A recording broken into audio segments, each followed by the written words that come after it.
Bismillahirrahmanirrahim. Kehidupan pasca wafat meninggalkan dunia. Alhamdulillah tadi sebelum berangkat saya menginap di dekat sini karena masih ada kegiatan sampai malam. Tadi sebelum berangkat saya sempat mengeluarkan ayat-ayat, sempat nulis saya dan alhamdulillah sudah saya bawa. Jadi kita bisa urai dengan sepenuhnya.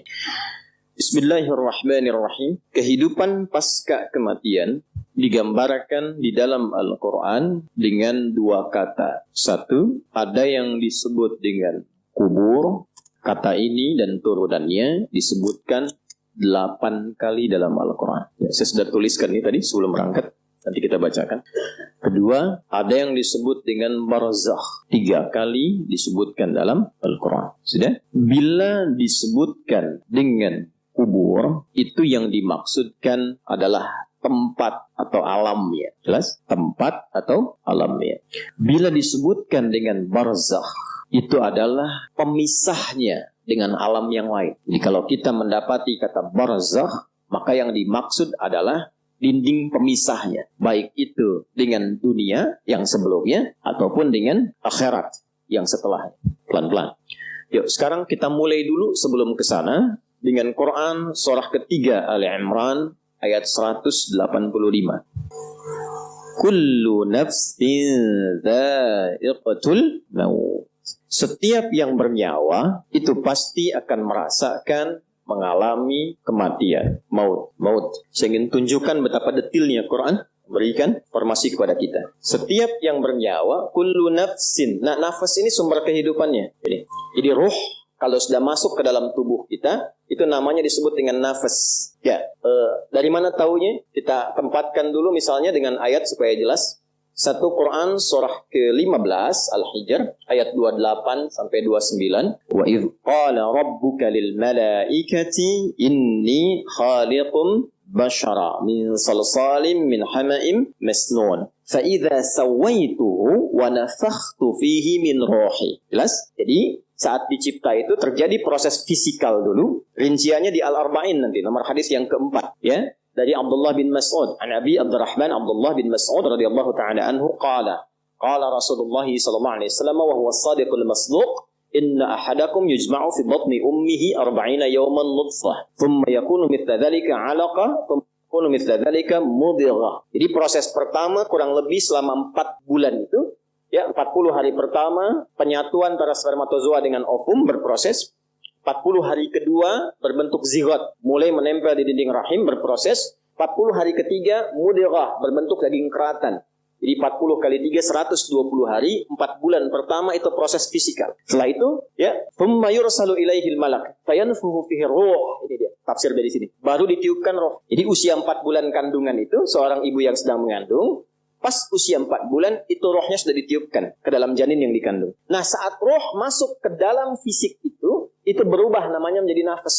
Ya, jadi kalau di ayat tadi, ya, fa idza sawaituhu, ya, fa idza sawaituhu, ini sawwa, bila sempurna fisiknya itu telah dicipta, usia 4 bulan, maksudnya proses penciptaan itu berlangsung, maka wa nafakhtu fihi min ruhi, rohnya masuk. Dari mana taunya roh saat masuk ke dalam fisik itu menjadi nafas? Di Quran surah 91 Asy-Syams ayat 7 sampai 10. Quran surah 91 ayat 7 sampai 10. Wa nafsi wa ma sawwaha. Jadi nafas. Dan ketika fisik sempurna itu tercipta dalam arti proses sampai 4 bulan itu, ya, maka dalam 4 bulan itu tercipta dari rangkaian proses tadi, sawwa, oleh Quran disebut sawwa, masuk rohnya, jadilah nafas disebutnya. Maka dari sini diserap dalam bahasa Indonesia menjadi nafas, bernafas. Kapan tanda kehidupan itu bisa didapati? Kalau kita bisa merasakan detak nafasnya. Jelas? Halo? Jelas?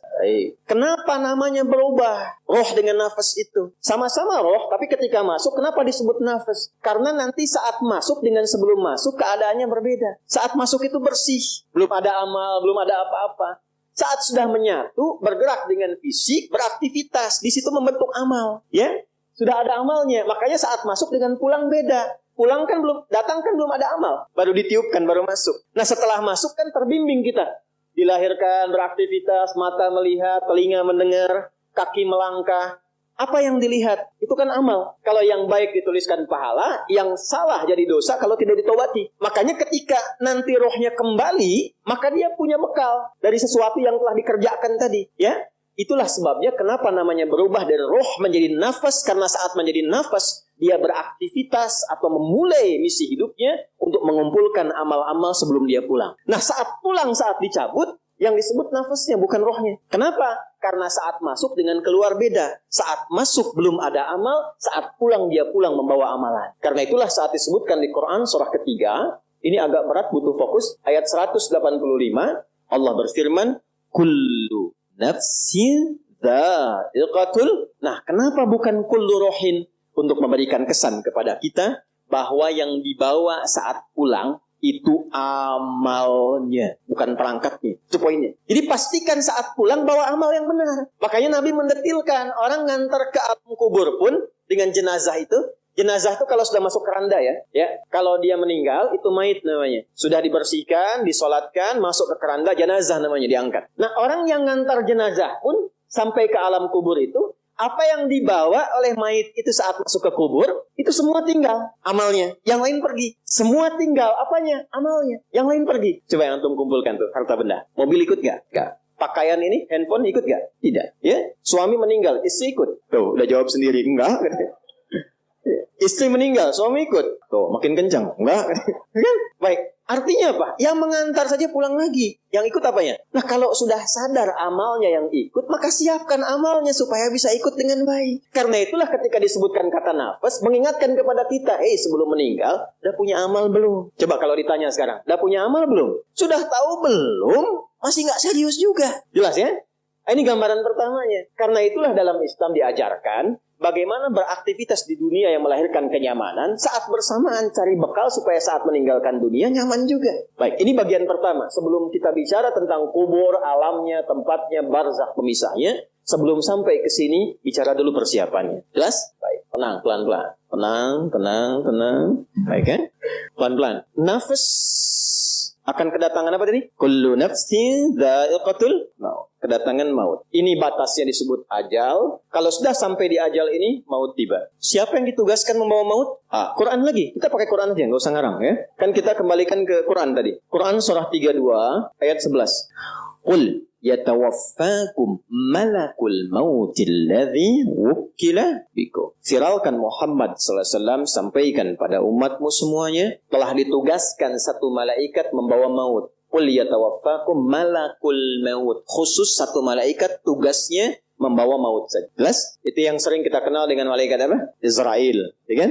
Israel yang patuh kepada Allah, yang taat kepada Allah, nggak lihat-lihat, pokoknya tiba waktu ambil, nggak bisa nawar. Ya, ada dulu rasul yang dekatnya, jadi rasul di bumi itu punya teman rasul dari langit. Rasul dari langit itu maksudnya malaikat. Ada rasul yang temannya itu malaikat maut. Contoh siapa?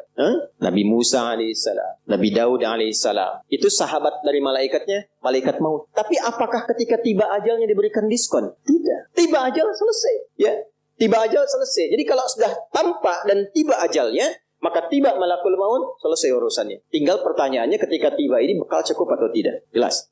Nah, sebelum sampai ke fase ini, ajal tiba, maut tiba, maka orang-orang yang masih mendapatkan nafas sebelum tibanya maut disebut mayyit namanya. Mayyitun, mayyit.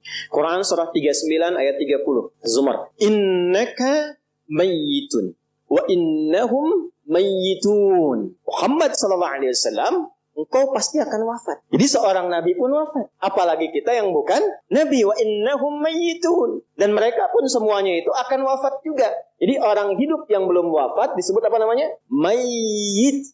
Calon mayit. Akan meninggal. Jadi jangan takut dengan kematian. Karena ditakutin pun percuma. Meninggal juga. Gerbang pemisahnya kan kematian. Ya. Karena itu orang beriman gak takut meninggal. Yang takut meninggal itu cuma satu aja. Yang tidak punya bekal. Itu aja. Kan rumusnya gampang. Kata Quran, kullu nafsin. Kalau nafas itu artinya pulang bawa bekal. Kalau bekalnya benar, gak akan takut. Takut itu artinya apa? Kurang bekal. Takut itu artinya apa? Salah bekal. Takut itu artinya apa? Gak punya bekal. Dan biasanya orang yang gak punya bekal itu sulit pulang. Kan mudik kemarin begitu kan? Kalau nggak ada bekal nggak pulang kan? Ya, ditarik pulang pun susah kan? Baik. Nah sebaliknya orang yang punya bekal itu menyiapkan dirinya untuk pulang. Karena itulah jadilah mayit yang benar. Cari bekal sebaik-baiknya untuk apa? Pulang. Nanti kita pelajari. Kita urutkan dulu satu-satu supaya detil. Jadi kita temukan mayit. Ini masih ada nafasnya. Lalu datang maut. Lihat katanya, derivasi katanya. Mayit datang maut. Ini ada tasdidnya. Gambaran dari nafas. Datang malakul maut, mengambil nafasnya. Datang malak, mengambil nafasnya lewat maut. Kalau diambil, berubah namanya dari mayit jadi mayit namanya. Tasdidnya hilang. Mayitun. Lihat, ini ilmunya mahal. Karena tidak mudah mendapatkan kitabnya. Nah, saya meneliti, karena saya fokus meneliti di kajian kebahasaannya. Saya mengambil jurusan formal di bahasa Arab untuk mendalami Al-Quran. Karena kecintaan pada Quran. Nah, ini tidak mudah mendapatkan ini. Jadi, ini bukan ilmu otak-atik. Dan saya nggak punya TikTok. Sekali ketik diketok gitu ya. Nggak ada. Saya nggak punya. Ya, saya cuma 2 yang nggak punya. 1 Twitter, kedua TikTok. Saya nggak punya. Jadi, kalau ada akun mengatasnamakan nama saya, itu bukan saya. Jelas ya? Yang lain ada yang formal. Balik ke sini. Ini kalau sudah diambil nafasnya, meninggal, datang maut, ini jadi hilang tasdidnya jadi sukun begini. Mayitun. Coba baca yang ini. Mayitun. Yang ini. Tuh, perhatikan baik-baik. Kenapa tasdidnya hilang diganti dengan sukun? Ini mahal sekali ilmunya. Kenapa tasdidnya hilang diganti dengan sukun? Sukun itu artinya apa? Mati. Ya kan? Bukan hanya mati. Kalau ada sukun kan dimatikan kan? Bukan hanya mati. Sukun itu seakar dengan kata sakinah. Artinya tenang. Usahakan kalau wafat, kalau meninggal, kalau mati, usahakan wafatnya tenang. Tidak mungkin orang tenang itu kecuali punya amal yang baik. Nah, amal yang baik itu dilahirkan lewat apa? Dari ketaatan. Dari bekal yang dikumpulkan. Nah, ketenangan yang dilahirkan dari sebuah ketaatan, bahasa Arab jadi disebut dengan tuma'ninah. Dari itma'anna yatma'innu. Bukankah saat sholat ada tuma'ninah? Rukuk, tuma'ninah kan? Hatta tatma'inna raki'ah. Sujud, tuma'ninah kan? Hatta tatma'inna sajidah.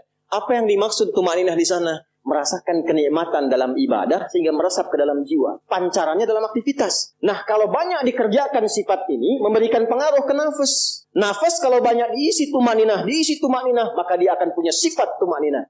Sifat yang melekat kepada nafas berubah katanya dari tumaninah menjadi mutmainnah namanya. Nafas yang memiliki tumaninah disebut dengan nafsul mutmainnah. Maka turunlah Quran surah 89 ayat 27 sampai 30. Ya ayyatuhan nafsul mutmainnah, irji'i ila rabbiki radiyatan mardiyah. Hei jiwa yang tenang, karena sudah punya banyak bekal, ya kan? Sekarang cepat tinggalkan dunia, pulang. Nah, ini yang akan kita bahas. Kamu cepat pulang. Aku sudah ridha dengan kegiatan dan bekalmu selama hidup di dunia. Engkau pun akan ridha dengan pemberianku yang aku siapkan saat kau meninggalkan dunia ini. Makanya ketika mendapatkan kalimat itu, hatinya makin tenang. Itulah yang menyebabkan orang meninggal itu ada yang senyum, ya kan? Terus tiba-tiba punya waktu sujud, saking bersyukurnya. Malu ala Dauda, syukra. Jadi keluarga Daud itu kalau sedang bersyukur sujud tuh. Ada yang sujud, ada yang senyum, ada yang bahkan menyiapkan diri. Kenapa? Karena dia sudah merasakan panggilan yang memberikan ketenangan pada jiwanya. Bekalnya siap. Ya? Radiyatan mardiyah. Fadkhuli fi ibadi. Masuklah dalam golongan hambaku. Ibad, kita tuliskan ini. Tuliskan dulu. Wadkhuli jannati. Jannah ditemukannya di mana? Terlihat. Allah sudah memberikan pendahuluan. Saat akan meninggalkan dunia ini sudah dibuka oleh Allah untuk menguatkan persiapannya selama ini. Disiapkan alamnya di sini, ditunjukkan surganya di sini. Bahkan ada orang-orang yang saat wafatnya sudah ditunjukkan tempat surga, tempat pulangnya. Pernah dengar seorang saleh sama Asyah, Sayyidah Asyah, istrinya siapa? Firaun. Bukankah saat diikat di tiang dan akan dieksekusi, tiba-tiba beliau berdoa kan? Ya, Rabbi najjini min Fir'auna wa amalihi. Ya Allah, mohon anugerahkan aku keselamatan dari buruknya siksa Firaun. Jadi beliau ingin menunjukkan manfaat dari keimanan saya selama ini, ya Allah, tolong buktikan sebelum saya wafat. Ya, jangan berikan kepada saya rasa untuk dihukum oleh Firaun. Maka apa yang Allah tampakkan? Allahu Akbar. Saat diikat itu, tiba-tiba ditampakkanlah tempat indahnya di surga. Istananya ditampakkan. Lalu beliau tersenyum. Saat senyum itulah kemudian diwafatkan oleh Allah sebelum mendapatkan hukuman Firaun itu. Dan saat senyum itulah Firaunnya komen. Itu langsung dislike saja. Ya, kan kalau ada orang komen, like, share, and comment ya. Kalau ini dislike saja langsung. Apa kata Firaun? Ini perempuan mau disiksa kok malah senyum. Karena ada yang tidak tampak dalam pandangan manusia sebelum seseorang kembali kepada Allah Subhanahu wa ta'ala. Karena cukup bekalnya, tenang jiwanya, ditampakkan tempat pulangnya, dan pulang dia dalam keadaan kesenangan yang sangat luar biasa. Nah, ini Ini sudah fitrah teman-teman. Sukun ini fitrah, kalau sedang mayit sukun. Cuman gak banyak orang sadar ketika melihat sukun. Saya melihat sampai orang Jepang pun bikin film animasi. Ya, itu yang Dragon Ball itu loh. Yang tulisan Susuke Watanabe tahun 96. Ya kan? Son Goku saat mengkame-kame Piccolo kan? Ya kan? Tiba-tiba mati, atasnya ada bulatan kan? Anda bayangkan. Orang-orang yang bikin tulisan, bikin cerpen, bikin komik macam-macam, itu sudah fitrah, ini ada bulatan ini. Tapi orang beriman beda cara pandang. Saya nggak nonton, cuma saya senang baca. Jadi saya berpikir orang sadar dengan teori ya, tapi kita diberikan oleh Allah keimanan, seharusnya kita sadar dengan iman. Nah sekarang kalau sudah paham ini secara teoritis, kita bahas apa alamnya yang dimaksud di sini, apa persiapannya selama hidup menjadi mayit di sini, dan bagaimana kita menyusunnya. Itu yang coba kita uraikan dalam bagian kedua di materi kita.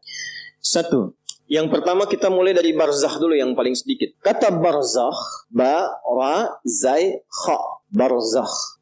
Kata barzakh bila disebutkan dalam bahasa Arab, dia berarti pemisah dari dua tempat yang tak nampak secara kasat mata. Pemisah dari dua tempat yang tak nampak secara kasat mata. Perhatikan sini pelan-pelan. Ini ada dinding kan? Ya, di depan. Dinding ini kan memisahkan ruangan di sini dengan yang di belakang ya. Baik. Lihat lagi dindingnya, ada kaca di samping. Teman-teman lihat dari luar ke kanan. Ada dinding ya? Itu pemisah kan ya? Kelihatan nggak dindingnya? Nah, karena kelihatan itu nggak bisa disebut barzakh. Jelas? Maka dalam bahasa Arab itu disebut dengan satar kalau nampak remang-remang, hijab kalau nampak tertutup sama sekali. Jadi kalau nampak remang-remang, nutup tapi masih kelihatan remang-remang, nggak nyata kelihatannya. Itu disebut satar namanya. Satrun, satara, yasturu, satran. Satara, yasturu atau satara, yastiru. Sudah? Satran. Pernah dengar sutrah? Sutrah ya? Kalau mau sholat ada sutrah kan? Nah, kenapa sutrah disusun tidak terlampau tinggi sehingga nampak keadaan keseluruhan bagiannya? Jelas? Yang penting ada pembatas yang ketahuan kalau orang mau lewat itu, ada orang sholat nggak boleh dilewati. Tapi kalau penutup total, begini, nggak terlihat di belakang ini ada apa, maka disebut hijab namanya. Hijab dari kata hajaba. Ibu itu pakai hijab atau pakai sutra? Ayo, saya ulangi, hijab atau apa? Sutra. Kalau pakai hijab, maka pakailah penutup itu sehingga tidak tampak dari yang dihijabi itu. Jadi jangan sampai menggunakan penutup, tapi bagian dari tubuh itu masih tampak secara remang-remang. Itu bukan hijab namanya. Itulah kenapa disebut dengan hijab. Dan diberikan isyarat agak dilonggarkan itu yudnina min jalabibihinna, direndahkan, dilonggarkan supaya dengan longgar dan rendah itu, maksud rendah itu diturunkan bukan diangkat, ya, supaya tertutup sempurna dan tidak tampak bagian dari tubuh sekalipun lekuk atau remangnya. Paham? Tapi di sini tidak disebut dengan sutra, tidak disebut dengan hijab. Sebab hijab kalau dibuka terlihat. Karena untuk alam ini sifatnya disebut dengan barzakh, bukan sutra, bukan hijab. Jadi kalau antum mendapati dua bagian, ini satu A, ini B, paham? Ini ada pembatas yang tidak menyatukan ini, nggak bisa ketemu nih. Di sini nggak bisa ke sini, nggak bisa ketemu, ini nggak bisa ketemu. Ya, tempatnya misalnya kelihatan tuh, dari sini kelihatan. Tapi nggak bisa mempertemukan ini balik lagi ke sini, balik lagi ke sini. Ini barzakh namanya. Kalau di lautan yang luas, yang besar, pernah melihat misalnya di YouTube, ya, atau National Geographic, ada tiba-tiba ikan, terus balik lagi, ikan, balik lagi. Ketika diteliti ternyata itu pertemuan dua arus di situ, ya. Kemudian tiba-tiba ada pembatas di antara dua itu sehingga ikannya nggak sampai ke tempat lain. Begitu nyampe ke sini, balik lagi, nyampe ke sini, balik lagi. Dan dahsyatnya, karakteristik ikan di wilayah ini tidak sama dengan ikan di wilayah sini. Dan itu kalau dicari di kitab manapun, keterangan itu ditemukan di kitab suci hanya dalam Al-Quran. Surah ke-55 ayat 19 sampai ayat 20. Ya.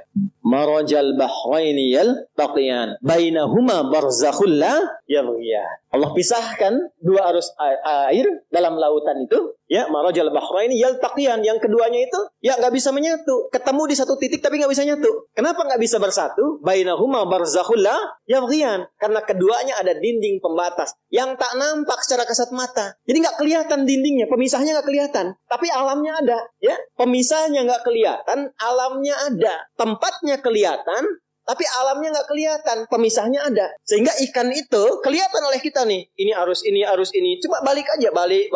Dindingnya kelihatan. Yang paling dahsyat ada lagi yang airnya yang satu itu, ya, asin. Yang satu itu hangat. Dan itu ada di Quran juga. Surah 25. Ya, Al-Furqan ayat 53. Hadza 'azbun furatun. Kemudian, wabilhun ujaj. Satu lagi asin.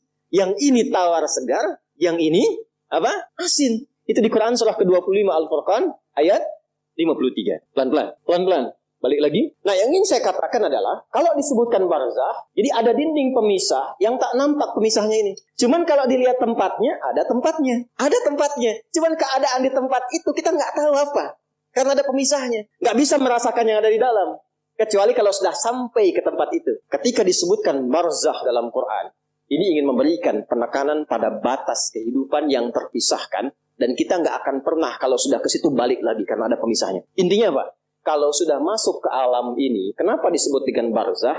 Anda tidak akan pernah punya peluang untuk kembali lagi. Diam di sini, kelihatan oleh orang yang masih hidup, ditanam di dalamnya, di alamnya, di tempatnya.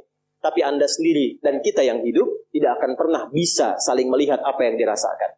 Dan kalau sudah masuk, nggak akan bisa balik lagi. Karena ada dinding yang membatasi. Jelas? Oke, saya simpulkan dengan cepat. Kenapa disebutkan dengan barzakh? Untuk memberikan kesan bahwa kalau sudah masuk ke alam itu, jangan harap Anda untuk bisa kembali ke alam dunia karena ada dinding kuat yang membatasi sekalipun tak nampak dalam pandangan orang yang masih hidup. Paham? Maka turunlah Quran surah ke-23 Al-Mu'minun. Baca ayat 99-100.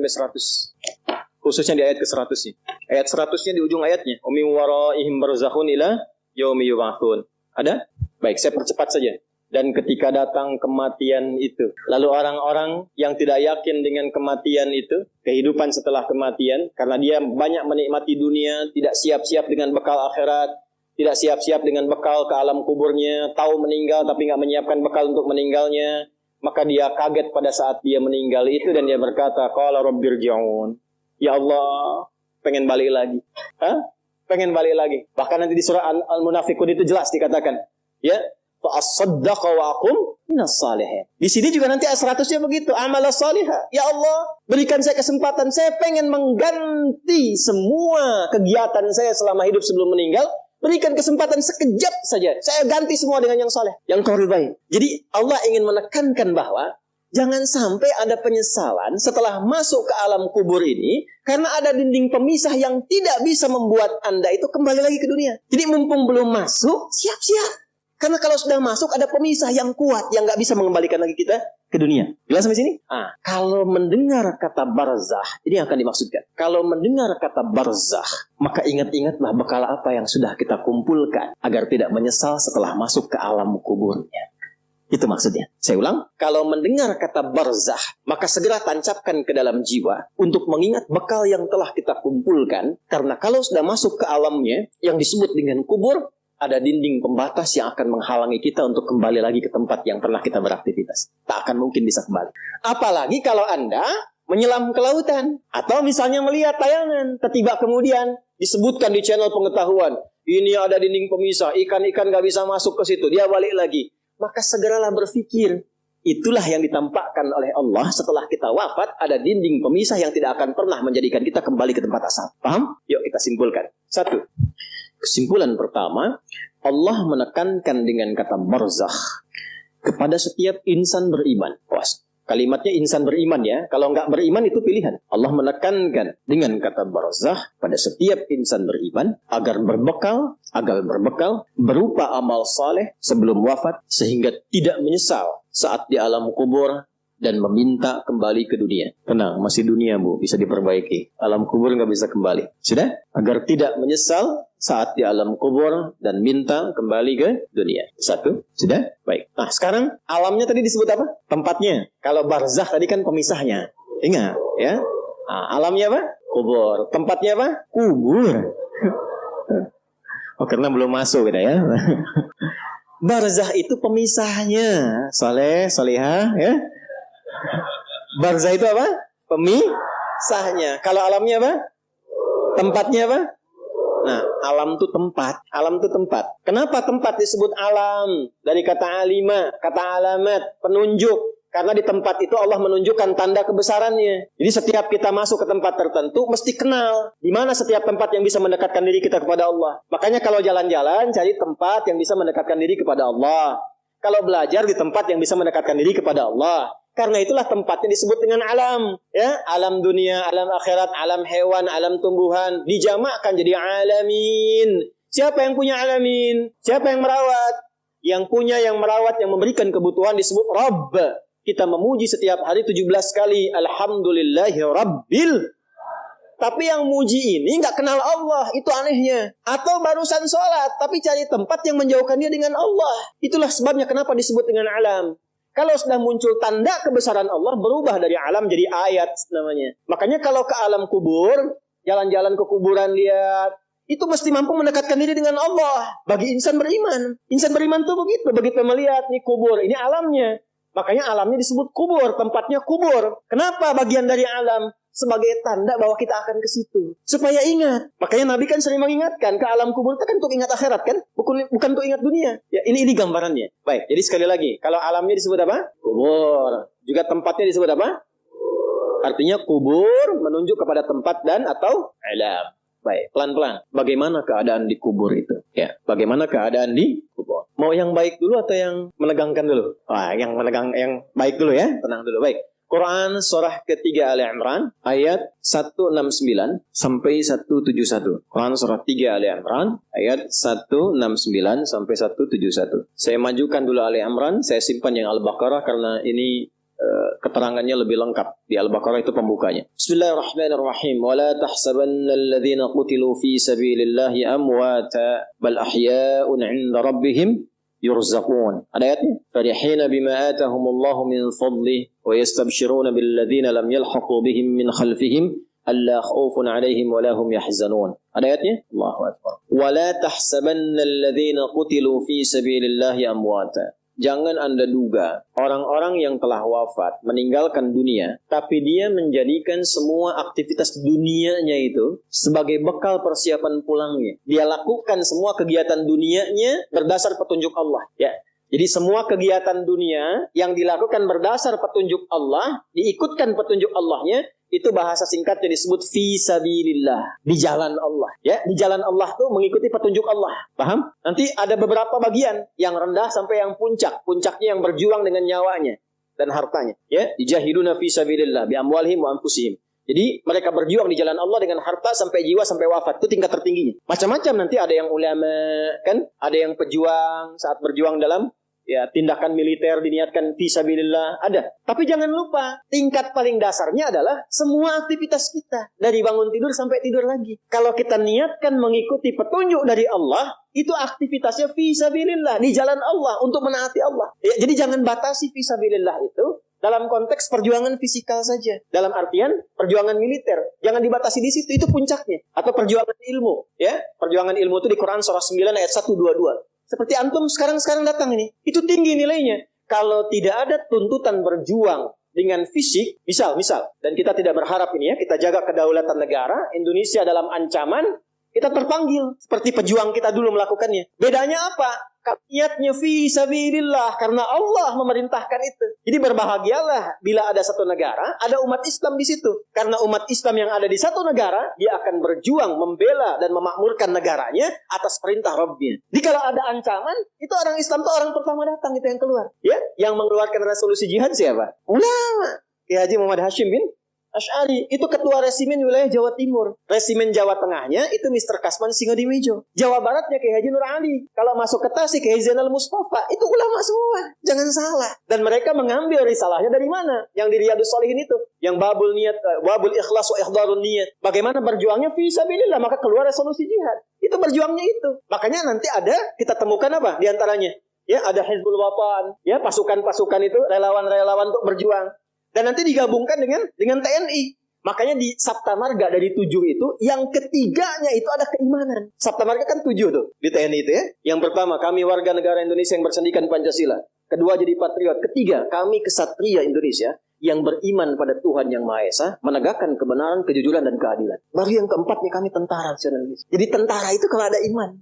Tuh, saya hafal karena saya ngajar itu. Ya, di situ ada keimanan. Di jiwa patriot, kenegaraan, kesatria, kapan? Ketika beriman. Nah, itu jalan yang tertingginya. Nah, tingkat terendahnya menjadikan semua aktivitas kita untuk menaati Allah. Itulah fisabilillah. Karena itulah dalam Islam, semua kegiatannya itu ada panduannya. Temukan dimanapun, ada nggak orang baru bangun tidur sudah diberikan bimbingan? Nggak ada. Dan kalau kita mau jujur, bukankah semua aktivitas kita itu ada doanya? Ya kan? Nah, doa itulah bimbingan kegiatan yang menjadikan semua aktivitas kita mengikuti petunjuk Allah. Fisabilillah. Bangun tidur ada doanya nggak? Ada. Terus mau mandi nih, ke kamar mandi. Langkah kaki diatur, ada doanya nggak? Ada. Begitu keluar ada doanya. Masuk dengan keluar sama nggak doanya? Berpakaian ada doanya nggak? Antum mau kerja cari nafkah, ada doanya nggak? Dibaca nggak? Tuh. Katanya pengen berkah, pengen dilindungi Allah, tapi nggak dibaca. Aneh manusia zaman sekarang nih. Nah, doa itu bukan sekedar kalimat formal yang menjadikan kegiatan aktivitas jadi ibadah, bukan. Tapi isinya ini panduan hidup. Jadi kalau kita keluarkan, kita pahami, kita dalami, terus diamalkan, itu panduan. Contoh, yuk kita cek satu aja. Bangun tidur baca apa tadi? Alhamdulillahilladzi ahyana ba'dama amatana wa ilaihin. Oke, baik. Tahu dari mana? Ya, saya tunjukkan pada Anda, bahkan dari mulai bangun itu sudah diajari cara bangunnya. Yang kalau dilakukan dapat pahala. Sunnah itu jangan dilihat aktivitasnya saja. Ikut Nabi, dapat pahala. Baca doa, dapat pahala. Tapi kalau kita niatkan doa itu untuk menaati Allah dan Rasulnya, itu saat pulang, surganya sesurga dengan Nabi. Tidak cukup dengan amin. Tahu dulu. Dan dengan semua nabi itu ada di An-Nisa Quran surah 4 ayat 69. Wa may yuti'illaha war rasul fa ulaika ma'al ladzina an'ama Allahu 'alaihim minan nabiyyin was-siddiqin wasyuhada'i was-salihin. Wa hasuna ulaika rafiqa. Dzalikal fadlu minallahi wa kafa billahi Allahu akbar. Makanya tiap hari kita minta 17 kali, teman-teman. Ihdinas siratal mustaqim, siratal ladzina an'amta 'alaihim ghairil maghdubi 'alaihim. Nah, siratal ladzina an'amta 'alaihim itu siapa? Tafsirnya di An-Nisa ayat 69. Wa may yuti'illaha war rasul fa ulaika ma'al ladzina an'ama Allahu 'alaihim. Kita minta, ya Allah, siratal ladzina an'amta 'alaihim, kata Allah, ma'al ladzina an'ama Allahu 'alaihim. Siapa mereka? Minan nabiyyina was-siddiqina wasyuhada'i was-salihin. Ada orang yang di surga ditempatkan oleh Allah sesurga dengan semua nabi yang pernah bertugas di bumi. Masya Allah, ketemu lagi di surga. Antum di mana? Oh, depan saya Kiai Fulan, belakang saya Ustadz Fulan. Kalau antum di mana? Saya biasa aja. Sama. Ya, depan saya Nabi Ibrahim, belakang saya Nabi Musa, samping kiri saya Masya Allah, Nabi yang katanya paling ganteng semoga bumi, Nabi Yusuf. Samping kanan saya Masya Allah, Nabi Muhammad SAW bisa. Dengan semua nabi. Siapa mereka ini? Mereka yang mendedikasikan semua hidupnya untuk menaati Allah dan Rasul. Dari bangun tidur terus dari keluarin. Ya, contoh tadi saya janjikan Abu Daud misalnya, nomor hadis 1367. Ya, dari Ibnu Abbas radhiyallahu taala anhuma, beliau satu saat ingin menginap di kediaman bibinya Sayyidah Maimunah radhiyallahu taala anha dan ingin tahu kebiasaan Nabi bangun di malam hari itu bagaimana. Kapan waktunya? Konversi jadi jam berapa kebiasaan Nabi bangun. Bagaimana cara bangunnya? Nanti yang berangkat insyaallah umrah saya tunjukkan ini lokasinya gitu. Ya, itu diceritakan oleh beliau. Qala atau kama qala Ibnu Abbas radhiyallahu taala anhuma, kana an-nabiy sallallahu alaihi wasallam, adalah kebiasaan Nabi sallallahu alaihi wasallam idza istaiqadha min naumihi, kalau bangun dari tidurnya fajalasa, duduk terlebih dahulu. Jadi bangun tidur terus duduk. Masa bangun tidur langsung mandi, ya selempongan kan? Naik delman istimewa, aku duduk di depan, duduk di muka, kudanya nggak bisa jalan. Hadisnya, oke, anak-anak TK diajarinya yang betul. Bangun tidur terus duduk, ya, duduk dulu. Ya, itu kan hadisnya begitu. Duduk dulu. Kemudian famasaha biyadihi min athari naumi. Lalu beliau menghilangkan bekas kantuknya dulu dengan bagian tangan yang bersih. Makanya ada hadis lain kalau bangun tidur kan cuci tangan kan? Ya, itu kalau tahu bagian tangannya kotor atau menyadari bahwa tangan itu berkelana saat tidur, ya, yang bahkan di tempat yang tidak Anda tahu. Makanya kalau Anda ingin bersihkan, cari bagian yang bersih. Wa masaha biyadihi min athari naumi, menghilangkan bekas ngantuk. Jadi jangan baca doa dulu. Bacalah doa itu dalam keadaan sadar. Jangan baca dalam keadaan ngantuk. Nah, problem yang terjadi, memang bangunnya jam 3. Alhamdulillah. Begitu sadar 4:30. Ada yang begitu? Ini banyak wajahnya tuh. Ya. Antum pasang alarm 3 kali kan? Iya kan? Mau bangun 2:30 tuh kan alarm jam 2:30, jam 3, jangan 3:04 kan?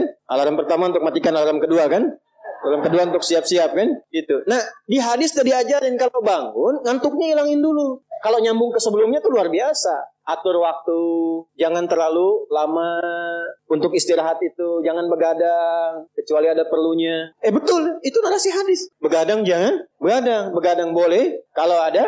Kapan Nabi bergadang? Kalau ada perlunya. Ya, diskusi dengan istri membahas sekilas tentang kehidupan rumah tangga. Ada sahabat minta fatwa, Nabi balas. Setelah itu kalau nggak ada masalah, sudah Nabi selesai istirahat. Ba'da isya, sebentar istirahat. Jadi teratur waktunya. Sehingga potensi ngantuknya bisa ditekan. Nah, kalau bangun kemudian hilangkan bekas ngantuk, duduk sejak hilangkan bekas ngantuk, thumma Lalu kemudian membaca. Apa yang dibaca? Ada ayatnya, ada hadis. Jadi bangun tidur itu sudah ada ayat. 11 ayat penutup surah Ali Imran. Dari surah ketiga ayat 190 sampai ayat 200. Inna fi khalqis samawati wal ardi wa ikhtilafil laili wan nahari la ayatin li ulil alladzina yadhkuruna Allah qiyaman wa qu'udan wa 'ala wa yatafakkaruna fi khalqis samawati wal ardi rabbana ma khalaqta hadza batila subhanaka faqina. Catat ini ya. Saya sampaikan ini langsung kalau teman-teman ngaji tafsir dengan hadis dapat ini. Kalau antum biasakan baca ini, penutup Ali Imran ayat 190 sampai dengan 200 dan dipahami isinya, Allah akan jaga antum dari perbuatan maksiat selama hari itu. Satu. Yang kedua, membimbing antum untuk meningkatkan pengetahuan selama beraktivitas. Yang ketiga, dibimbing oleh Allah mengerjakan segala aktivitas yang mengantarkan pada ridha dan surganya. Itu makna yang Ali Imran di penutupnya itu. Makanya kalau benar paham ayat ini, gak ada pelajar yang bangun kecuali pintar di hari itu. Karena di situ ada ayat-ayat untuk riset, untuk manung, untuk berpikir. Gak ada orang berbuat maksiat di hari itu. Karena ada ayat taubat di ayat itu. Mudah-mudahan gak wafat dalam keadaan sedang maksiat. Sehingga terancam neraka. Dan minta, ya Allah wafatkan kami seperti orang baik yang wafat sebelumnya. Sehingga terjaga hari itu. Dan terjamin ketika beraktivitas keadaannya baik. Karena dia senang dengan membangun silaturahim, membangun kesabaran. Wasabiru warabitu wattaqullaha la'allakum tuflihun, dan cenderung bahagia. Nah, untuk mengawali doanya itu supaya komitmen, maka ditanamkan dalam dirinya satu komitmen kuat. Maka disampaikanlah oleh sahabat Jundub bin Junadah dan Mu'adz bin Jabal radhiyallahu ta'ala anhuma dalam Al-Bukhari nomor hadis 181. Keduanya mendapatkan doa dari Nabi sallallahu alaihi wasallam, faqala alhamdulillahilladzi ahyana ba'dama amatana wa ilaihin. Ini ada amata, ada ba'dama. Kalau kata kerja terletak setelah ba'da dan ma, artinya apa? Artinya pekerjaan itu tidak terjadi. Jelas? Tapi yang terjadi adalah inspirasi dari aktivitas itu untuk aktivitas yang lain. Perhatikan. Alhamdulillahilladzi ahyana ba'dama amatana. Setelah ada kata ba'dama, ada amatana. Ya Allah, terima kasih. Engkau memberikan kesempatan kepada hidup di hari ini. Walaupun mungkin bila datang ajal itu engkau bisa wafatkan aku dalam tidur tadi. Cuma wafatnya nggak terjadi. Karena belum tiba ajal. Wa ilaihin nusyur. Nasyara itu artinya berpencar untuk kembali mencari bekal. Jadi kalau Anda, kita dari kampung datang ke kota nyari bekal buat pulang. Itu penyebarannya disebut nasyara. Pulangnya disebut ada. Sifatnya id. Waktunya mi'ad, tempatnya ma'ad. Tempat kita pulang disebut ma'ad. Innalladzi farada 'alaikal Qur'ana laradduka ila ma'ad. Waktu pulangnya mi'ad. Innallaha la yukhliful mi'ad. Baik. Nah, kita bangun tidur berjanji sama Allah. Sifatnya nusyur. Wa ilaihin, ya Allah, terima kasih. Engkau berikan kesempatan aku di hari ini menjalani kehidupan. Walaupun mungkin dalam tidur tadi, engkau bisa wafatkan kalau tiba ajalku. Tapi aku diberi kesempatan hidup saat ini sampai dengan ajalku. Maka aku berjanji, ya Allah, sekarang aku akan mencari bekal supaya persiapan untuk pulang menghadapmu. Itulah wa ilaihin nusyur maknanya. Makanya sebelum tidur, sunnahnya istighfar. Untuk mengevaluasi kegiatan sebelumnya yang salah. Setelah itu merencanakan. Kalau hari ini tadi nggak jamaah, besok saya ingin jamaah. Kalau hari ini saya belum infak, besok ingin infak. Direncanakan malamnya. Fa'idha faraghta wa ila rabbika. Tapi nggak tahu besok hidup atau enggak. Kita tawakal sama Allah. Yang penting sudah istighfar, sudah punya rencana. Istighfar yang dilakukan sebelum tidur membuat kita nikmat. Dan tawakal pada Allah sekalipun wafat. Ternyata Allah bangunkan lagi, kita katakan alhamdulillahilladzi ahyana ba'dama amatana. Terima kasih ya Allah yang telah menahan rohku saat tidur tadi, tidak mewafatkanku sebelum datang ajalku. Aku berjanji hari ini aku akan menyempurnakan amalku demi mencari bekal pulang. Alhamdulillah. Pertanyaannya betul dicari nggak? Kok bisa ada orang baca doa bangun tidur tapi aktivitas di hari itu bermaksiat? Katanya cari bekal, tapi bangun tidur sudah gibahin orang. Udah bikin status yang bermasalah. Jelas sampai sini? Nah, itu yang dimaksud apa? Fi sabilillah. Menjadikan semua kegiatan itu dilakukan untuk menaati Allah. Ibu merawat anak karena Allah atau karena sayang anak? Mulai bingung jawabnya. Allah. Kalau ibu merawat anak karena Allah, pasti ibu akan memberikan pendamping pendidikan pada anak yang mendekatkan anak kepada Allah. Sekarang lihat buktinya sampai anak itu tumbuh. Kenal gimana sholatnya? Gimana hubungannya dengan Quran? Kenal dia dengan nabinya? Kenal tidak dengan sahabat Rasulullah SAW. Antum nih anak-anak muda yang masih belajar. Antum belajar tuh karena Allah, karena ijazah. Allah. Gimana masuk kampus antum tuh? Kalau benar karena Allah, maka sifat-sifat yang Allah sampaikan lewat Nabi pasti diikuti. Belajar yang serius, harus sampai paham. Nggak ada masuk kelas, keluar nggak paham. Umat Islam nggak begitu. Nabi kan ajarkan masuk kelas, duduk paling depan. Nggak paham, tanya. Baru keluar setelah paham. Dapat paham itu, amalkan ilmunya di tempat ia tinggal. Nyambung semua. Ini duduk paling belakang. Nggak pernah nanya. Ujian pinjam catatan teman. Terus karena Allah, fisabilillah. Ya kan? Walaupun memang orang Indonesia itu anugerahnya luar biasa. Saya sering sampaikan untuk motif. Bersyukurnya kita jadi orang Indonesia. Allah tanamkan banyak sekali kelebihan-kelebihan. Kita beragam. Sehingga pengalaman keberagaman ini dibawa kemanapun bisa menyusul. Lalu lidahnya ringan. Karena di kita ini sukunya banyak, pulau banyak kan? Pulau 13.667 pulau kan? Itu belum termasuk Pulau Gebang, Pulau Gadung, ya kan? Pulau Kapuk dan sebagainya. Nah, karena banyak ragamnya, lidahnya terlatih komunikasi. Jawa ketemu Sumatera, lidahnya dilatih. Sumatera ketemu Kalimantan. Kita tahu ini dialeknya, tapi lidah kita tanpa terasa dilatih. Akhirnya apa? Belajar bahasa apapun mudah. Saya perhatikan nampaknya di dunia ini, di antaranya saya baru temukan orang Indonesia yang cepat belajar bahasa apapun seperti penuturnya. Kalau dia bicara nggak kelihatan orangnya, bicara bahasa Inggris misalnya, "Hey John, where have you been?" Itu nggak tahu kalau orang Cipanas. Betul. Dia ngobrol bahasa Arab kayak "Halak ya Muhammad." Dia nggak tahu kalau itu orang Cimahi misalnya. Ya itu saking mudahnya. Silahkan lihat orang India bicara bahasa Inggris, ketahuan Indianya. Orang Cina bahasa Arab ketahuan Cinanya. Tapi akan lebih mantap lagi kalau sunnahnya kita ikuti. Begitu diikuti tuntunannya fisabilillah. Yang ingin saya katakan, orang-orang yang menjadikan kegiatannya karena Allah, kerja karena Allah, menjabat karena Allah, punya harta karena Allah, maka saat wafat dan masuk ke kubur ini, tadi Quran surah ketiga ayat 169 sampai dengan 171. Jangan dikira orang-orang yang wafat, yang kegiatannya sebelum wafat dijadikan karena Allah, wafat begitu saja. Ayat ini turun untuk merespon dugaan orang yang meninggal waktu berjihad dengan Nabi, lalu wafat dalam perjuangan fisabilillah, yang berjuang, berperang. Ini ayat tentang perang Uhud. Meninggal, mereka mengatakan tuh kan, dengan Muhammad sia-sia tuh. Meninggal aja udah, mati aja. Ngapain ikut-ikut Muhammad SAW? Kalah juga kan, mati juga kan? Maka turunlah ayat-ayat ini untuk memberikan penguatan kepada umat Islam. Kalian yang nggak ikut berperang pun meninggal juga kok. Ya kan? Kalian yang duduk ngopi pun meninggal juga kok. Karena di antara mereka ada yang mengatakan lebih baik duduk-duduk, ngopi-ngopi, teh-teh aja katanya. Daripada ikutan begitu. Kalian meninggal juga. Mau sembunyi di tempat yang dilapis baja pun meninggal juga. Kalau sudah tiba ajal, wafat. Tapi bagaimana meninggal yang berkualitas? Maka turunlah ayat ini memberikan penjelasan. Mau yang ikut di militer, yang belajar, yang merawat di rumah tangga, yang bekerja, meninggallah dalam keadaan berkualitas. Sehingga dimuliakan di alam kuburnya. Jangan kira orang yang wafat, yang menjadikan hidupnya fi sabilillah, wafat begitu saja. Bal ahya'un 'inda rabbihim yurzaqun. Mereka diberikan kenikmatan berlimpah di alam kubur. Jadi ada kehidupan setelah kematian. Yang dimaksud mati, wafat, maut, meninggal itu adalah meninggalkan dunia. Jadi berpisah kehidupan kita di dunia, memasuki kehidupan baru di alam kubur. Jadi di alam kubur itu bukan diam begitu saja, ada hidup lagi. Ya. Wafat itu maksudnya meninggalkan dunia. Nah, kematian itu gerbang pemisah dunia. Rohnya tercabut, selesai, dunianya selesai. Jadi yang dimaksud meninggal itu meninggalkan dunia, membebaskan kita dari kehidupan dunia, selesai dunianya. Seperti di dunia ada kehidupan kan alam dunia. Kubur pun disebut alam, ada kehidupan di dalamnya. Cuma hidupnya bagaimana? Ya, seperti antum di dunia ini kalau ingin sukses, ingin bahagia, berbekal, bekerja, beraktivitas. Nah di alam kubur pun itu ada asbabnya. Mesti berbekal juga. Apa di antara bekalnya? Saya ingin motivasikan dulu. Ada orang begitu gembiranya mendapatkan limpahan dari hasil berbekalnya saat di dunia. Yastabshiruna. Billadzina lam yalhaqu bihim min khalfihim alla khaufun 'alaihim wa lahum yahzanun. Kalau mereka mampu, yastabshir bukan basyara. Ada basyara, ada istabsyara. Beda. Kalau basyara, orangnya masih hidup, minta disampaikan pada yang lain yang hidup.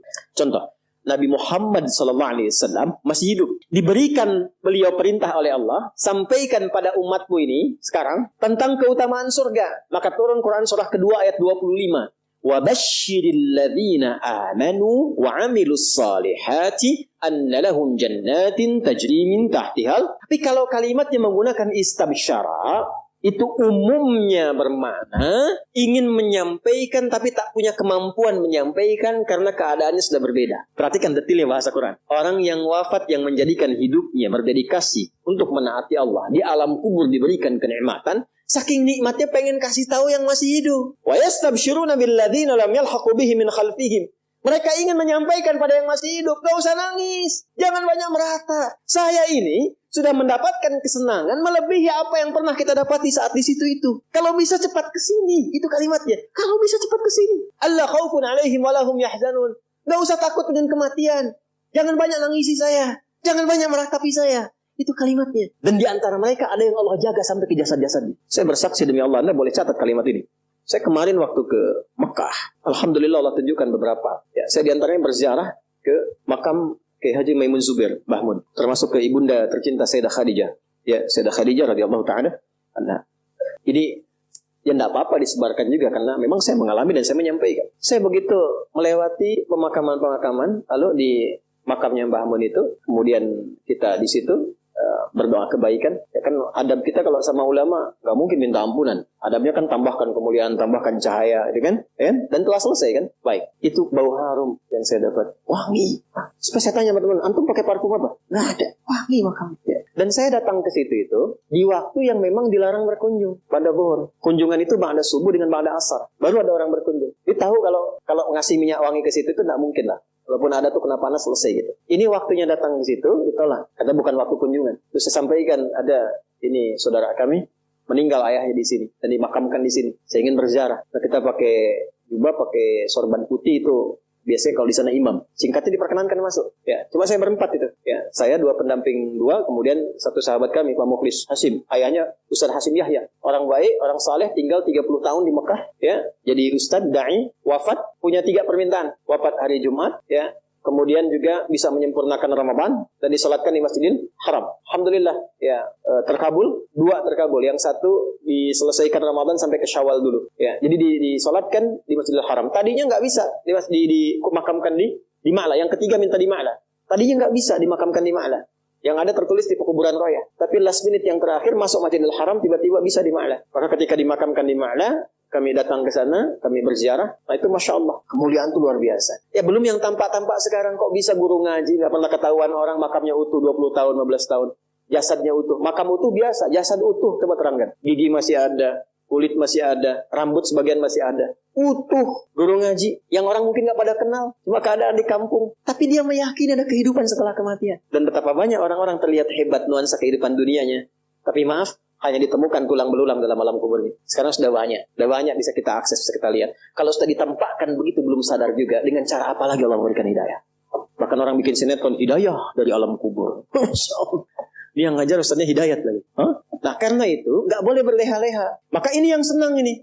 Kalau nggak percaya, ikutin aja dulu. Nggak ada ruginya atau meninggal juga. Nggak ada ruginya kan? Atau meninggal juga. Dan kegiatan kita nggak berubah. Antum yang ke kampus juga. Cuman kita merubah caranya, kita niatkan karena Allah. Innamal a'malu iya kan tetap ke kampus yang sama, belajar di tempat yang sama, ujian dengan soal yang sama, nggak ada ruginya. Yang meningkat apa? Kualitasnya. Yang meningkat semangatnya.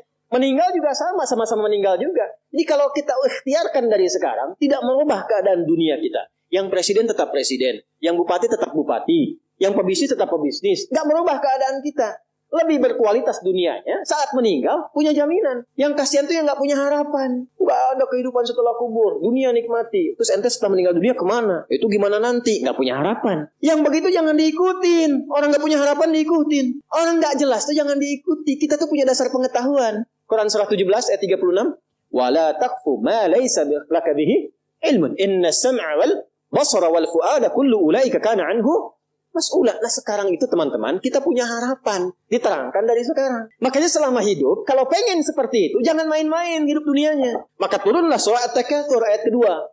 Alhaakumut taka hatta zurtumul qabir. Kalla, jangan sampai lalai. Sudah masuk alam kubur baru sadar. Nanti kamu sadar, jangan sampai menyesal saat masuk alam kubur. Maqabir itu jamak dari kubur. Hatta zurtumul maqabir. Baru nyadar setelah di kuburan. Astagfirullah aku minas solihin. Ya. Kalau Rabbir ji'un, ya Allah pengen balik lagi. Saya pengen merubah amalan saya. Telat Joni. Ya. Malaikat kan santai aja kan. Telat. Gak bisa balik lagi. Nah apa yang melalaikan seseorang sampai kemudian baru sadar di alam kubur? Di antaranya apa? Alhaakumut. Nah terlalu tertambat hatinya dengan dunia. Harta. Gak dilarang memperbanyak harta. Silahkan. Banyakin. Tapi untuk apa? Fisabilillah. Taati Allah dengan harta itu. Maaf. Jangan kebayang kalau fisabilillah itu untuk infak saja. Cari kotak masjid. Ya, setanah kusir. Nggak begitu. Kan ada konsepnya. Ini untuk yang di keluarga. Bagaimana kenyamanan di rumah. Bikin rumah yang nyaman sehingga punya musalla. Ya.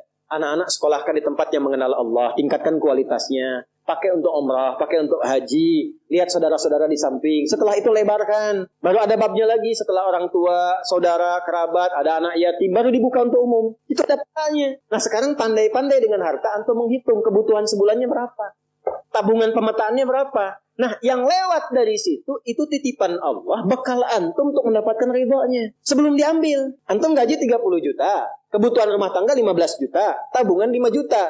10 juta itu bekal tabungan antum tuh akhirat. Maka babnya keluarkan di Quran. Apa bab ibadah lewat harta? Tunggangi itu. Jangan terlalu bergantung. Nanti begitu meninggal baru sadar, mau balik lagi nggak bisa. Antum sekarang punya kedudukan. Satu saat hilang kedudukan itu. Pelajari bab tentang fikih kedudukan. Bagaimana menaati Allah lewat kedudukan. Bikin kebijakan yang baik. Sebelum meninggal. Antum lagi belajar sekarang. Taati Allah lewat ilmu. Bagaimana cara belajar yang benar. Sebelum meninggal. Bahkan ada orang meninggal sebelum wisuda. Saya punya adik murid. Rajin juga dengan kami itu. Saat di Libya, di Tripoli. Itu saat masuk belum hafal Quran. Harapannya pengen hafal Quran. Minimal 2 tahun saat itu. Saya masih ingat orangnya itu Masya Allah. Baik, banyak senyum. Ya saya buka lah namanya itu untuk diikuti. Ahmad Rashidi namanya. Masya Allah. Ya, itu baik. Gak pernah cari konflik macam-macam. Tenang, taat Al-Quran aja. Di sana itu kan tiap 2 tahun kalau lulus ujian. Itu boleh pulang tuh nengok keluarga. Itu beliau itu pulang ngasih hadiah ke keluarganya dengan hafalan Quran yang telah dituntaskan selama 2 tahun di sana. Begitu pulang orang menyebutnya, dengar berita, kita nangis semua. Dengar beritanya kecelakaan, naik motor, nabrak truk, meninggal. Tapi yang Anda ingin saya tekankan pada kita semua, bahkan sebelum wisuda formal di kampusnya dia dapati, Allah memberikan wisuda dan menghormatinya dalam keadaan sebagai penghafal Al-Quran. Allah lebih menyenanginya memberikan mahkota saat kembali untuk diviralkan ke alam seluruhnya dibandingkan dia mendapatkan pujian dunia dengan wisuda dunianya. Bahkan ada orang yang sebelum khatamnya itu, sebelum selesai kuliahnya, bisa jadi meninggal. Tapi yang terbaik apa? Pernah nggak berpikir, Anda ini yang kuliah 4 tahun kan lama durasinya. Menghafal Quran itu kalau santai, itu 2 tahun teman-teman. Kemarin ada yang ikut program santai menghafal Quran. Hafal Quran 193 hari. Usianya 56 tahun. 193 hari santai. 21 tahun. Yang 56 tahun itu hafal Quran 21 hari. Rekor kemarin. Ya. Itu Masya Allah. Santai bisa hafal. Kenapa Anda ini yang belajar sekarang di kampus-kampus. Ya 4 tahun S1, 2 tahun S2, 2 tahun S3. Kenapa nggak dipakai sekalian juga menghafal Quran? Berangkat 1 ayat, pulang 1 ayat. Itu begitu di wisuda Anda hafal 30 juz. Anak ibu 6 tahun di SD itu lama sekali. Kenapa nggak diisikan Quran setiap hari? Lulus 30 juz. Dan kalau Anda meninggal jadi tabungan. Inilah hatta zurtumul maqabir. Jangan bangga mengumpul-ngumpulkan. Takasur itu gemar mengumpul-ngumpulkan. Koleksi, ngitung-ngitung. Maaf ya, nanti ngitung-ngitungnya di Al-Adiyat. Kita lihat nanti. Yang pertama, ada motivasi hidupnya mengumpulkan kekayaan dunia saja. Alhaakumut takasur. Ngumpulkan nilai, ngumpulkan gelar, ngumpulkan ijazah. Orang ustadz ngajar mengumpulkan jamaah, cuman pengen jamaahnya banyak, cuman pengen terkumpul popularitas. Sekarang mengumpulkan subscriber. Ustadz pun nggak bebas itu, nggak bebas. Hati-hati, nggak bebas dengan ini. Hati-hati. Ada yang kerja mengumpulkan harta aja, ya. Ada yang mengumpulkan hitung sebanyak-banyaknya sampai lupa tidak menjadikan semua itu sebagai bekal pulang. Selanjutnya, Al-Adiyat ayat 9. Afala ya'lamu idza bu'athira ma fil wa husila ma fis. Ini untuk pelaku maksiat. Yang banyak berbuat maksiat, apa nanti nggak malu dan nggak khawatir kalau itu diungkap di alam kuburnya? Silahkan Anda tutup-tutupi saat di dunia. Tapi kalau nggak ditobati, di alam kubur akan terasa. Saya ulangi, di alam kubur akan terasa. Silahkan tutupi. Jadi ada 2 tipe pelaku maksiat ini. Yang pertama, pelaku maksiat yang menutupi kemaksiatannya tapi tidak tobat. Ya, awas, ini tipe pertama. Yang saya maksudkan pelaku yang tidak tobat ya, bukan yang tobat. Jadi pelaku maksiat, dia sadar dia maksiat. Dia bisa tutupi dari manusia, tapi dia pilih nggak tobat. Nah ini nanti akan diungkap di alam kubur dan diberikan satu muqaddimah azab nerakanya. Yang kedua, pelaku maksiat yang sadar dengan maksiatnya dan secara terbuka dia bermaksiat karena merasa kuat dengan menunaikan mengerjakan perbuatan maksiat itu. Ya, biasanya nanti ada kita akan lihat nih. Ya, nanti di Quran banyak tipenya. Ada yang punya kedudukan, ada yang punya harta, karena merasa banyak harta dia bisa bayar, bisa bayar sehingga nyaman dengan maksiat. Ya, terancam, bayar, selesai. Ada yang mau menyakiti, bayar, selesai. Ada yang mau protes, bayar, selesai. Dia merasa bisa bayar, itu ada. Dan tokoh tertingginya Qarun kan? Ya, tokoh tertinggi siapa? Nanti ada ayat di Quran, banyak sekali, banyak. Termasuk nanti fase Madinah. Ya, di Ali Imran itu banyak sekali. Yang kedua yang punya kedudukan. Ya, contoh tertingginya Firaun. Dia merasa punya kedudukan, merasa punya segalanya. Setelah itu dia tampakkan kemungkaran, berbuat maksiat karena merasa bahwa tidak akan ada yang bisa menghalangi dengan kedudukan itu. Ya, tolong jangan dipotong videonya ya, karena ini musim-musim nanti mau pemilu, mau macam-macam tuh ya. Nah, saya ingatkan tuh, hati-hati loh. Ini bahasan An-Naba bukan macam-macam. Ya, nanti saya di akhir saya ingatkan lagi. Sekarang sudah mulai itu, ada potongan-potongan buat macam-macam. Saya tidak terkait dengan itu sama sekali ya. balik sini. Nah itu dua tipe seperti itu. Turunlah kemudian surah Al-Adiyat di salah satunya. Afala ya'lamu idza bu'athira ma fil wa husila ma fis, akan diungkap satu saat. Kalaupun Anda tutupi. Tapi bagi yang terakhir, perhatikan baik-baik. Bagi yang merasa nyaman dengan kekuatannya, baik itu kedudukan ataupun harta, sehingga terang-terangan berbuat maksiat dan merasa tidak ada yang mampu untuk mencegahnya, itu saat masuk kuburnya langsung ditampakkan neraka pagi dan petangnya. Di surah Ghafir, surah ke-40, ayat 46. An-naru yu'raduna 'alaiha ghuduwan wa 'ashiyyan. Hati-hati, ya, hati-hati. Wa yauma taqumus sa'atu adkhilu ala fir'auna asyaddal adzab. Ya, dicontohkan langsung Firaun dan koleganya. Kolega Firaun itu ada beberapa jenis. Satu, pemodalnya, pengusaha yang zalim. Itu namanya Qarun. Jadi biasanya kalau ada penguasa zalim di backing oleh pengusaha gelap misalnya, itu sudah komplit tuh keburukannya, ya. Nah, ini dikisahkannya dengan Qarun yang pengusaha gelapnya. Kemudian ada pemikir yang menyimpangnya, ya, pemikir yang menyimpang. Jadi ada intelektual yang hanya menguatkan kebijakan-kebijakan buruk saja supaya ini jalan. Orientasinya dunia, ya. Siapa? Haman, sekaligus jenderalnya juga, Haman. Kisah Ba'alam berbeda nanti. Nah, ini disebut dengan koleganya ala Firaun. Jadi biasanya, hati-hati, fikihnya maksudnya begini.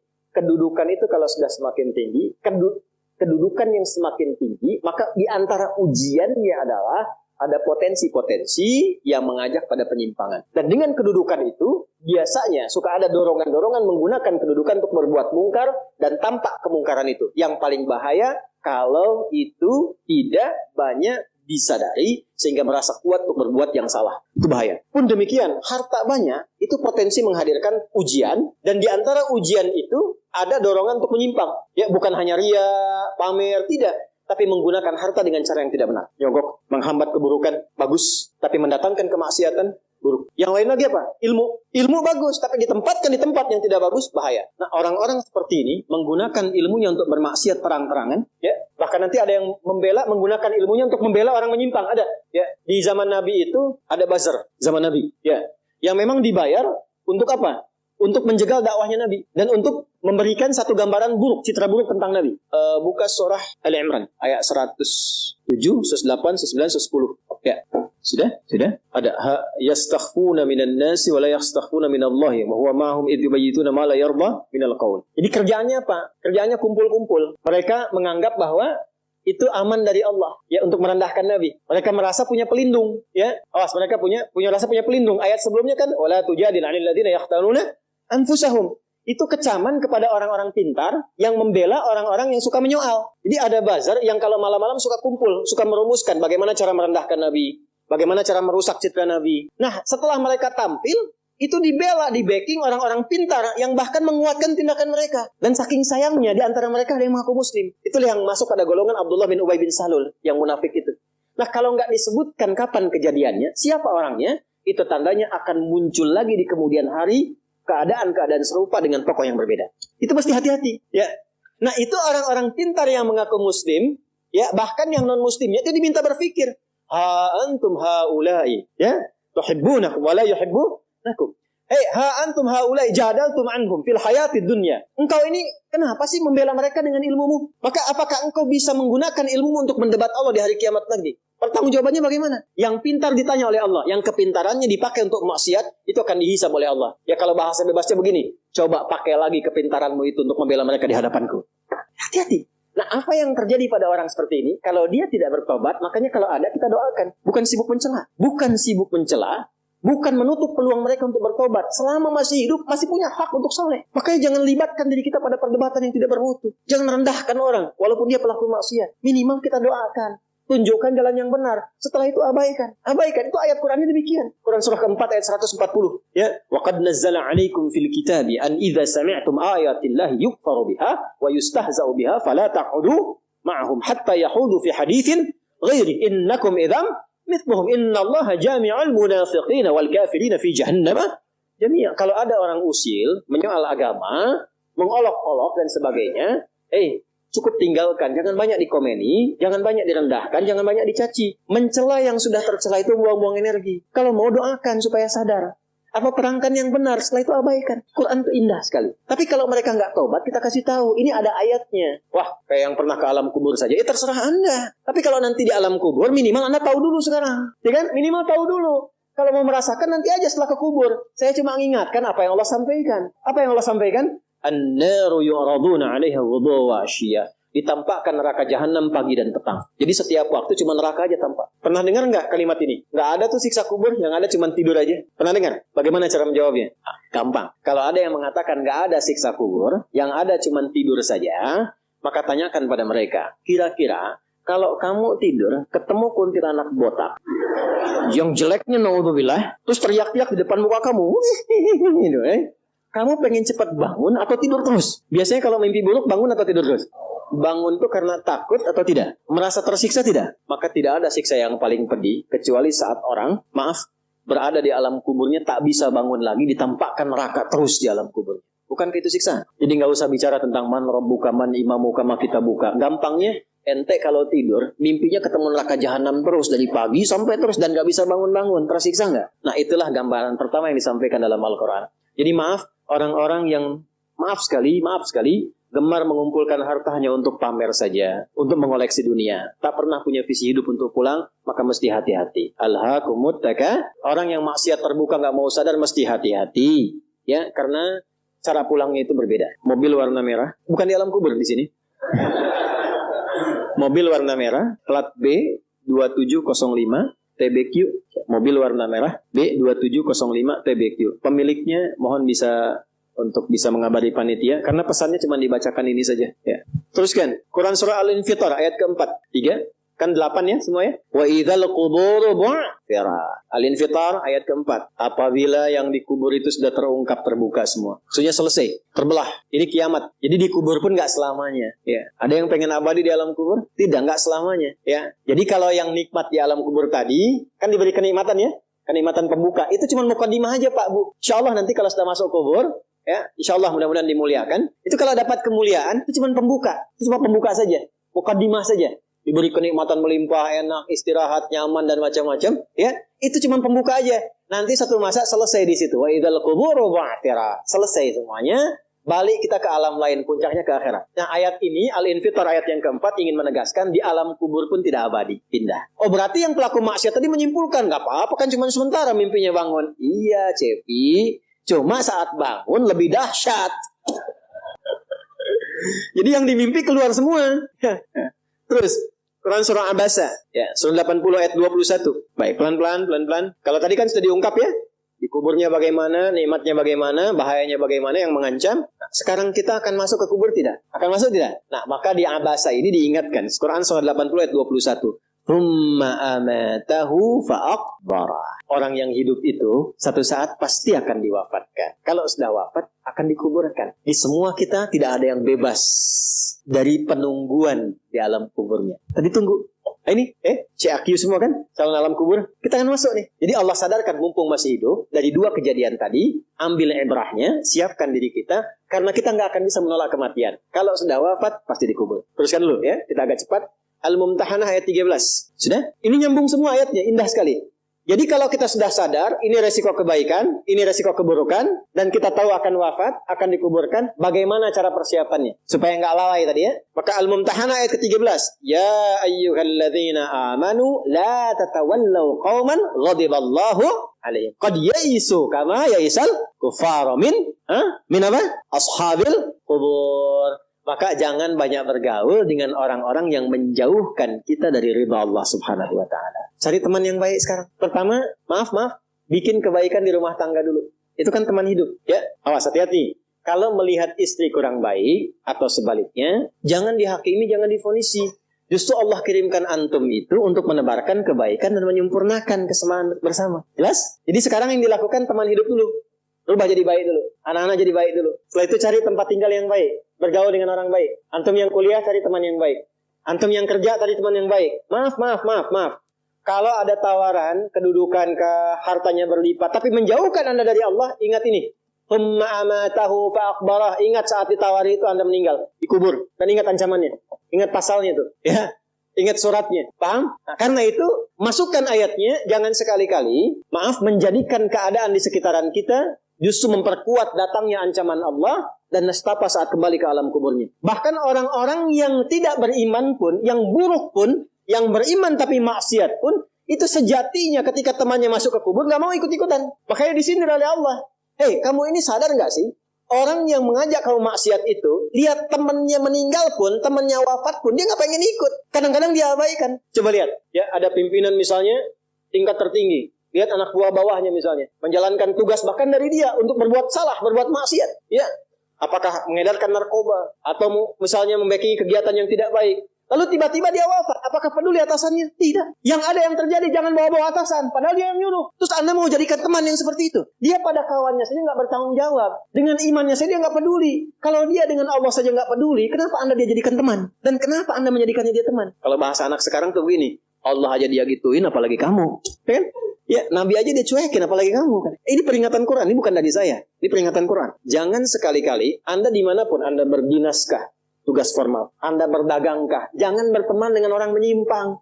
Karena saat Anda susah pun yang akan peduli. Temannya aja yang sama-sama berbuat menyimpang, dia sisihkan, apalagi Anda. Paham? Teruskan. Quran surah ke-35 Fatir ayat 22. Wa ma yastawil ahya'u wal amwat. Innallaha yasma'u man yasha' wa ma anta bimusmi'in man fil qubur. Kalau Anda masih belum sadar juga, kata Allah, hei, kamu ini masih hidup, masih punya harapan, masih punya bekal. Kalau sudah meninggal, nggak sama keadaan orang hidup dengan wafat. Mumpung kamu masih hidup, karena kalau sudah meninggal, temanmu yang meninggal pun kamu nggak bisa dengar suaranya. Cuma saya yang tahu keadaan di alam kubur. Karena saya tahu, kata Allah, dan saya punya Rahman dan Rahim, dengan sayang saya sampaikan kepadamu. Karena sayang saya. Ibu maaf, kalau ada anak misalnya, ingin berbuat menyimpang, ibu cegah tidak? Kenapa?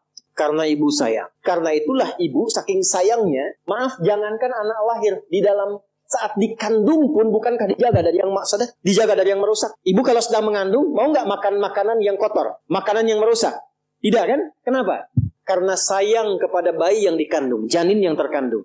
Di tempatnya pun disebut oleh Allah dengan rahim. Karena ada rahim, dijaga betul. Miring kanan susah, kiri susah, telungkup gak mungkin. Dijaga supaya apa? Supaya di dalamnya merasakan ketenangan. Karena apa? Karena ada tempat disebut dengan rahim. Nah, Allah itu sifat rahim melekat kepadanya.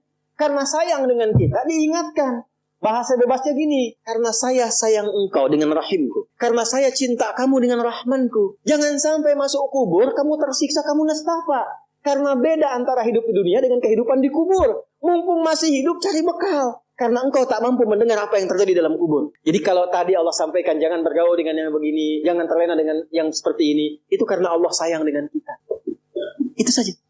Jelas ya? Ya, jadi kalau nggak sayang, nggak akan mungkin diingatkan. Teruskan. Al-Hajj ayat ke-7.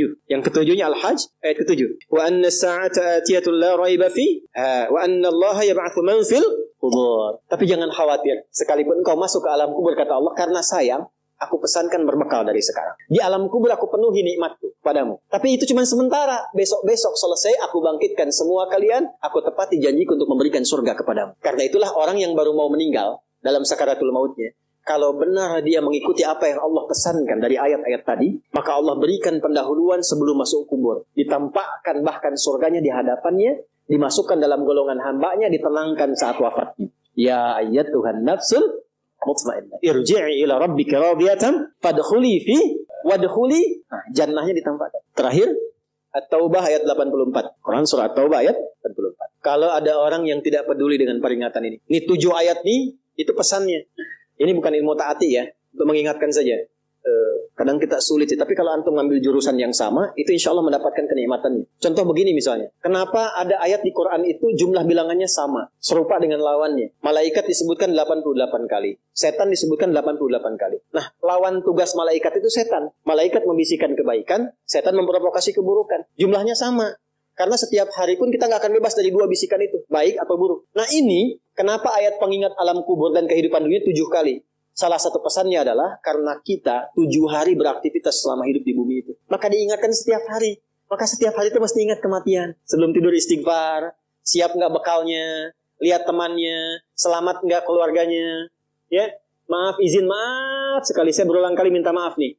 Ya, berulang kali. Ada seorang suami saleh, istrinya salehah luar biasa. Satu kali suaminya karena kelelahan, bangunnya agak terlambat. Biasanya jam 3, ini setengah 4 bisa. Itu istrinya bangunkan sambil bersenandung. Pak, saya cepat bangun, Pak. Perjalanan kita masih panjang, sedangkan ajal semakin mendekat. Sedangkan para musafir sudah punya banyak bekal di depan kita. Kita mesti nyusul mereka. Bangun, Pak. Itu Masya Allah kalau pakai bahasa Arab indah sekali. Pak, ajal itu mendekat kepada kita. Sedangkan perjalanan masih panjang. Teman-teman kita sudah di depan, bekalnya banyak sekali. Maksudnya apa? Teman-teman kita sudah ada yang hafal Quran, sholatnya nggak putus, malamnya banyak tahajud, puasanya nggak putus, sunnahnya dikerjakan. Kita ini, ya Allah, mau bangun tidur aja susah ya Allah, mau tahajud aja susah. Sementara ajal datang semakin dekat. Pak, bangun Pak, bangun Pak. Takutnya kita meninggal malam ini. Kita nggak bisa menyusul teman-teman kita yang sudah di depan. Itu istri bangunkan suaminya. Ada lagi yang suami mau kerja dibisikin istrinya. Pak, jangan sampai cari yang haram ya. Papa nggak bawa apa-apa pun ke rumah di hari ini. Kami keluarga akan sabar. Mama akan tenangkan pada keluarga supaya sabar. Tapi Pak, kami gak akan kuat merasakan sedetik pun di neraka jika Papa bawa yang haram ke rumah. Insya Allah. Nah, ini disebutkan pengingat itu 7 kali. Di 7 ayat berbeda untuk mengingatkan setiap hari ingat wafat. Setiap hari ingat pulang. Setiap hari kita akan mengalami suasana di alam kubur. Jangan sampai meninggalkan dunia dalam keadaan yang terancam. Kalau masih gak sadar juga dengan pengingat ini, muncul ayat ke-8. Muncul ayat ke-8. Di At-Taubah. Ayat 84. Tempatnya pun taubah. Ngajak taubat dulu sebelum diingatkan. Tapi dasar karena nggak pengen taubat juga, maka munculnya ancaman. Kalau ada yang masih nggak peduli, bahkan ada orang Islam yang masih bertahan dengan keburukannya, menampakkan ke orang lain dengan sifat nifaknya, maka turun ayatnya. Wala tusalli ala ahadin minhum mata abada. Wala taqum ala qabri.